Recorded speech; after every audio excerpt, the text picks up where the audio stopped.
Hello friends, આજે આપણે બનાવીશું ગુજરાતી થેપલા. સાતમના દિવસે ઠંડુ ખાવાના ઉપયોગમાં લઈ શકાય અથવા તો સફર માટે એક સિક્રેટ સામગ્રી ઉમેરી નવી ટ્રીક સાથે લોટ બાંધીશું, જેનાથી થેપલા 15 દિવસ સુધી બિલકુલ ખરાબ નહીં થાય. તો જો તમારા થેપલા બરાબર ના બનતા હોય અથવા તો ચવ્વર થઈ જતા હોય તો આ રેસીપી સ્પેશિયલ તમારા માટે જ છે. વિડીયોમાં બતાવેલી બધી જ ટિપ્સ અને ટ્રિક્સ ફોલો કરશો તો તમારા થેપલા પણ એકદમ સરસ પોચા રૂ જેવા અને પરફેક્ટ જ બનશે. તો હું છું નિરાલી અને નિરાલીસ કિચનમાં તમારું સ્વાગત છે. તો ચાલો બનાવવાનું શરૂ કરીએ. તો એકદમ સરસ પોચા રૂ જેવા અને સ્વાદિષ્ટ ગુજરાતી થેપલા બનાવવા માટે અત્યારે મેં 1 વાડકી જેટલી મેથીની ભાજી લીધી છે. ભાજીને મેં સારી રીતે સાફ કરી અને ધોઈ લીધી છે. હવે આપણે એને ઝીણી ઝીણી સમારી લઈશું. તો મેથીની ભાજીને પહેલાં ધોઈ લેવાની, ત્યાર પછી જ સમારવાની, સમાર્યા પછી નહીં ધોવાની. હવે નવી ટ્રીક સાથે થેપલા બનાવવા માટે એક પેનમાં 1 ટેબલસ્પૂન જેટલું તેલ ઉમેરીશું. તેલ ગરમ થાય એટલે એમાં 1/4 ટીસ્પૂન જેટલો અજમો, 1 ટેબલસ્પૂન જેટલા સફેદ તલ અને 2 પિંચ જેટલી હિંગ ઉમેરીશું અને બધી જ વસ્તુને એકદમ સારી રીતે લો ફ્લેમ પર સાંતળી લઈશું. હવે આ બધી વસ્તુ સંતળાઈ ગઈ છે ત્યારે સમારેલી મેથીની ભાજી ઉમેરી દઈશું અને ગેસની લો ફ્લેમ પર સારી રીતે 1 મિનિટ સુધી સાંતળી લઈશું. થેપલા બનાવતી વખતે જો તમારે પણ તલ બહાર નીકળી જતા હોય તો આ ટ્રીકથી બનાવજો. સાથે જ મેથીની ભાજી આ રીતે તેલમાં થોડીવાર સાંતળી લેવાથી થેપલા બિલકુલ કડવા પણ નહીં લાગે અને ભાજીમાં જો થોડું પણ મોઇસ્ચર રહી ગયું હશે તો એ પણ બળી જશે. વણતી વખતે મેથીની ભાજી બિલકુલ બહાર નહીં આવે અને થેપલા તમારા લાંબા સમય સુધી સોફ્ટ રહેશે. મેથીની ભાજીને બહુ વધારે નથી સાંતળવાની. આ રીતે હલકી એવી શ્રિંક થઈ જાય એટલે ગેસને બંધ કરી દઈશું અને જે વાસણમાં આપણે લોટ બાંધવાનો છે એ વાસણમાં ટ્રાન્સફર કરી લઈશું. હવે થેપલાનો લોટ બાંધવા માટે અહીં મેં 2 કપ જેટલો ઘઉંનો ઝીણો લોટ લીધો છે. સાથે જ એમાં 1 ટેબલસ્પૂન જેટલો ચણાનો લોટ ઉમેરીશું, જેથી થેપલા આપણા એકદમ ફરસા બને. હવે આપણે એમાં મસાલા કરી લઈશું. તો 1/2 ટીસ્પૂન જેટલો હળદર પાવડર, 1 ટેબલસ્પૂન જેટલું લાલ કાશ્મીરી મરચું, 1 ટેબલસ્પૂન જેટલો ધાણા જીરું પાવડર, 1/2 ટીસ્પૂન જેટલો ગરમ મસાલો, સ્વાદ પ્રમાણે મીઠું અને બધા જ મસાલાના ટેસ્ટને બેલેન્સ કરવા માટે 1/2 ટીસ્પૂન જેટલી મેં ખાંડ ઉમેરી છે, પણ એ વિડીયો શૂટ કરવાનું હું ચૂકી ગઈ હતી. હવે આ બધી જ વસ્તુને એકદમ સારી રીતે મિક્સ કરી લઈશું. તો બધા જ મસાલા અને સાંતળેલી મેથીની ભાજી બધું જ એકદમ સારી રીતે પહેલાં કોરું જ મિક્સ કરી લેવાનું અને બધું મિક્સ થઈ જાય એટલે આજે આપણે આ થેપલાનો લોટ પાણીથી નથી બાંધવાનો. એ સિક્રેટ સામગ્રી છે છાશ. પાણીની જગ્યાએ તમે થોડી છાશ સાથે લોટ બાંધશો તો થેપલા એકદમ સ્વાદિષ્ટ અને પોચા બનશે અને લાંબા સમય સુધી ખરાબ પણ નહીં થાય. છાશ ઉમેરવાથી થેપલાના લોટમાં ખટાશ પણ આવશે અને થેપલામાં પ્રિઝર્વેટિવનું કામ કરશે. આ ટ્રીક સાથે બનાવેલા થેપલા બધાને એટલા બધા ભાવશે ને કે ફટાફટ પૂરા જ થઈ જશે. તો તમે જોઈ શકો છો અહીં અમે રોટલી જેવો સોફ્ટ લોટ બાંધીને તૈયાર કરી લીધો છે.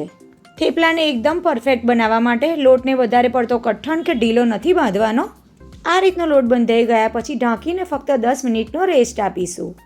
10 મિનિટ પછી હાથ પર હલકું એવું તેલ લગાવી દઈશું અને લોટને સારી રીતે મસળી લઈશું. તો આ રીતે એકદમ સરસ મેં લોટને મસળી લીધો છે. હવે થેપલા બનાવવા માટે લોટમાંથી લુવા તૈયાર કરીશું. આ થેપલા બહુ જાડા નથી વણવાના, રોટલી જેટલા પાતળા વણવાના છે, એટલે લુવા પણ તમારે રોટલીના લુવા કરતાં સહેજ જ મોટા રાખવાના છે. આટલા લોટમાંથી 11 થી 12 જેટલા થેપલા બનીને તૈયાર થશે. તો આ રીતે બધા જ લુવા તૈયાર કરી લઈશું અને ત્યાર પછી ઘઉંના કોરા લોટના અટામણ સાથે વણી લઈશું. એકદમ સારી રીતે રોટલી જેવું પાતળું થેપલું વણી લઈશું. થેપલા જેટલા પાતળા બનાવશો ને ખાવાની એટલી જ મજા આવશે.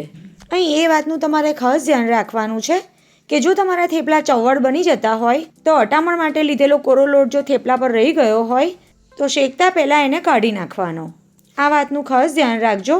થેપલા પર જો કોરો લોટ રહી જશે તો થેપલા ચવ્વડ થઈ જશે. હવે આ થેપલાને આપણે એક એક વણીને શેકીએ છીએ એવું નથી કરવાનું. પહેલાં બધા જ આ રીતે વણી લેવાના છે. વણતી વખતે બહુ વધારે લોટ નથી લેવાનો, જરૂર પૂરતો જ કોરો લોટ લેવાનો છે અને લોટ જો તમારો એકદમ આ રીતે પરફેક્ટ બંધાયો હશે તો બહુ લોટની તમારે જરૂર પણ નહીં પડે. હવે બધા વણાઈ જાય ત્યાર પછી આપણે એને એક એક કરીને શેકી લઈશું. તો તવો પહેલાં એકદમ પરફેક્ટ ગરમ થઈ જાય એટલે એના પર થેપલું મૂકી દેવાનું. ગેસની ફ્લેમની મીડિયમ ટુ હાઈ રાખવાની અને 1 મિનિટ જેવું એક સાઈડ શેકાઈ જાય ત્યાર પછી એની સાઈડ ચેન્જ કરી 1 ચમચી જેટલું તેલ ઉમેરી દેવાનું. આ થેપલા પતલા હોવાથી શેકાવામાં બહુ વાર નથી લાગતી. બીજી સાઈડ પણ 1 મિનિટ જેવું થવા દઈશું અને તેલ મૂકીને સાઈડ ચેન્જ કરી લઈશું. ગેસની ફ્લેમ જો તમે એકદમ લો રાખશો તો પણ તમારા થેપલા પોચા નહીં બને. તો બસ શેકતી વખતે તમારે આટલી વાતનું ધ્યાન રાખવાનું છે કે ગેસની ફ્લેમ મીડિયમ ટુ હાઈ રાખવાની અને બહુ વધારે ઉલટપુલટ નથી કરવાનું. થેપલું તમારું તવા પર ફક્ત 2 જ વાર ફરવું જોઈએ. એકવાર થેપલું તવા પર ઉમેરો ત્યાર પછી 1 મિનિટ જેવું એને શેકી લેવાનું. ત્યાર પછી સાઈડ ચેન્જ કરી લેવાની. 1 નાની ચમચી જેટલું તેલ ઉમેરી સ્પ્રેડ કરવાનું અને નીચેની સાઈડ પણ હલકું એવું શેકાઈ જાય ત્યાર પછી સાઈડ ચેન્જ કરી હલકું એવું તેલ લગાવો અને બંને બાજુ એકદમ સરસ હલકી એવી ડિઝાઇન આવે એટલે થેપલાને તવા પરથી નીચે લઈ લેવાનું. તો આ રીતે એક કરીને બધા જ થેપલા મેં તૈયાર કરી લીધા અને તમે જોઈ શકો છો થેપલા આપણા એકદમ પરફેક્ટ બન્યા છે.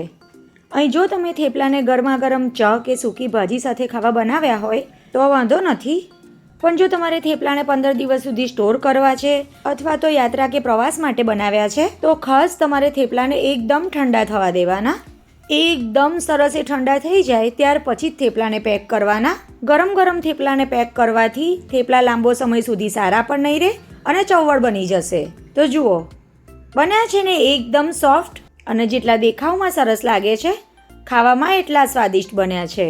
તો આ શીતળા સાતમ પર આ રીતે થેપલા બનાવજો અને મને કહેજો કે તમને આજની આ રેસીપી કેવી લાગી. અને રેસીપી સારી લાગી હોય તો વિડીયોને લાઇક કરજો, શેર કરજો અને આવી જ બીજી નવી રેસીપી જોવા માટે નિરાલીસ કિચનને સબસ્ક્રાઈબ કરજો. તો ફરી મળીશું એક આવી જ નવી અને ઉપયોગી રેસીપી સાથે. આવજો.